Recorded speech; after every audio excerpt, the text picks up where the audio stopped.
on a des raisons de s'intéresser aux facteurs aggravants. Il y a un réel besoin quand on regarde les différences de mortalité entre parcelles, indépendamment du clone, du porte-greffe et de l'âge de la parcelle. Et il y a un certain nombre de raisons de penser qu'il y a des facteurs aggravants impliqués. Le problème, c'est qu'il n'y a rien de clair et de simple qui se dégage.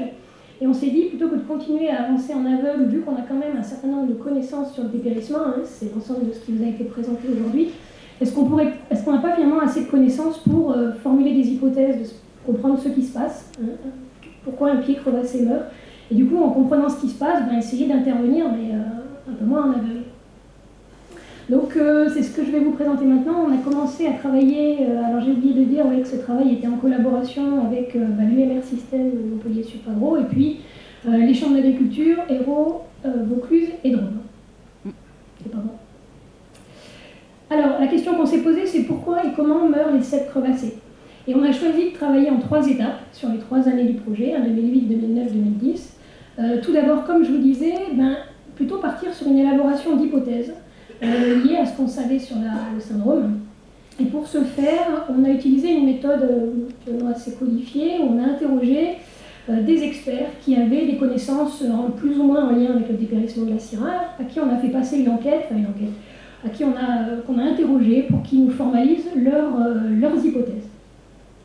Et puis, ces hypothèses ont été mises en forme dans un modèle, c'est-à-dire un scénario hypothétique qui explique pourquoi un cèpe crevassé meurt.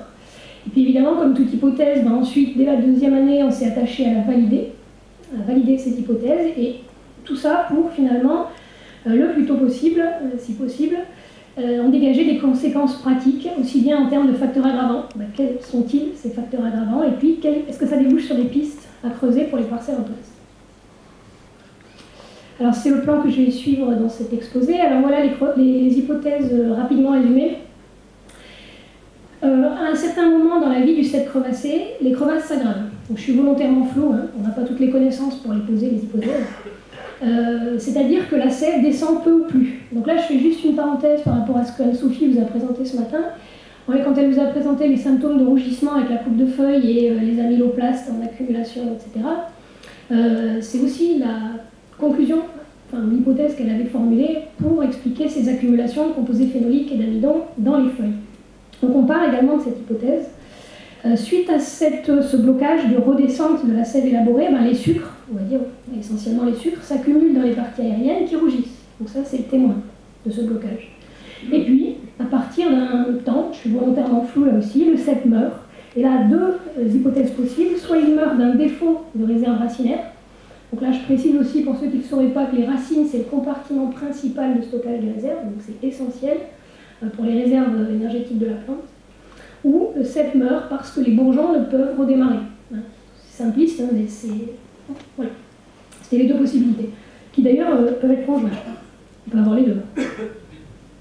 Alors, première partie de l'hypothèse, les crevasses s'aggravent. Donc, valider cette hypothèse-là n'était pas possible directement. C'est-à-dire aller vérifier d'abord, c'est destructif. Donc, étudier une aggravation des crevasses nous a paru très très difficile et assez incompatible avec les 3 ans du programme. Donc, on a choisi de travailler cette validation-là de manière indirecte, à savoir par analogie. On a essayé de reproduire les symptômes, tout comme tout à l'heure, quand on n'a pas arrivé à mettre en évidence un agent pathogène, on a essayé par analogie de le transmettre et de reproduire les symptômes. La même chose, plutôt qu'aller étudier qu'est-ce que ça voulait dire l'aggravation des crevasses, on a essayé de reproduire une aggravation de crevasses en utilisant l'incision annulaire. Donc pour ceux qui connaissent, on utilise ce type d'outil, donc une pince. Ça consiste à enlever l'écorce, donc écorce étant l'écorce plus phloème, on va jusqu'au bois, sur la totalité d'un anneau, soit d'un rameau, donc c'est la photo là, soit des bras, du bois, soit du tronc. Donc on a fait les 3 modalités. La modalité tronc étant finalement celle qui se voulait la plus ressemblante avec les crevasses au point de vue. Et on a fait ça évidemment sur des cèpes sains, donc non crevassés.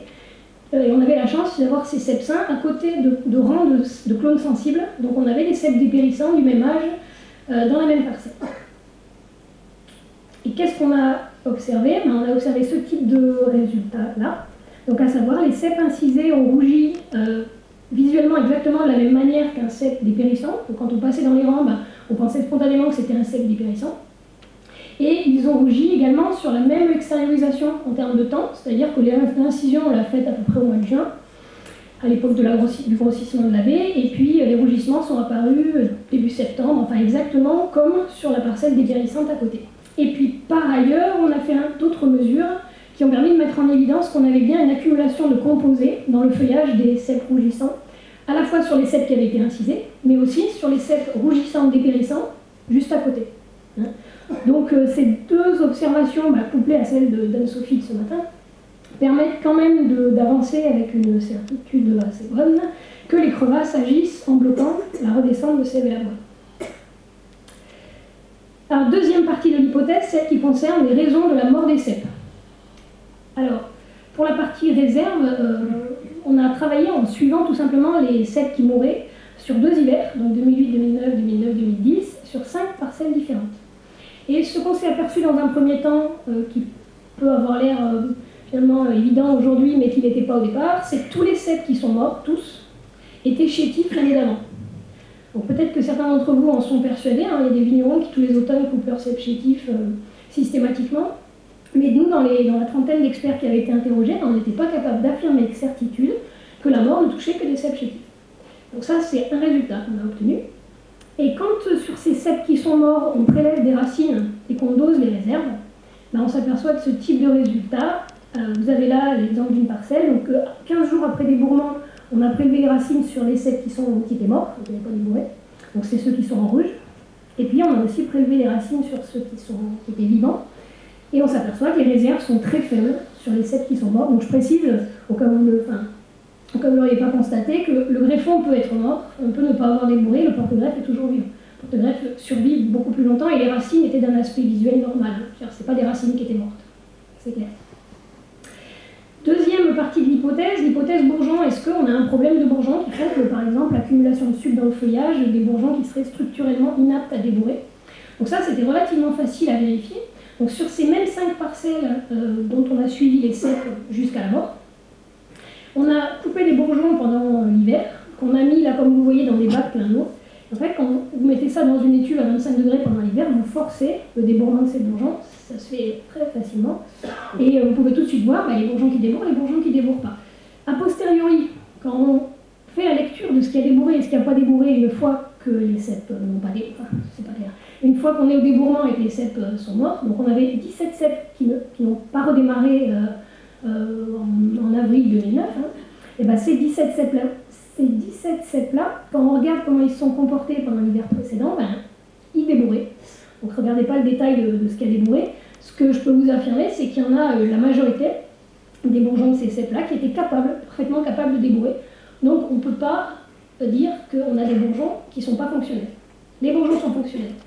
Par contre, et j'en viens en conclusion sur les causes de la mort, donc la mort est bien due à des réserves racinaires très faibles, mais ça, c'est dû à des cèpes. Ces réserves faibles ont engendré l'année d'avant des greffons qui sont chétifs, c'est pour ça qu'il n'y a que des chétifs qui meurent.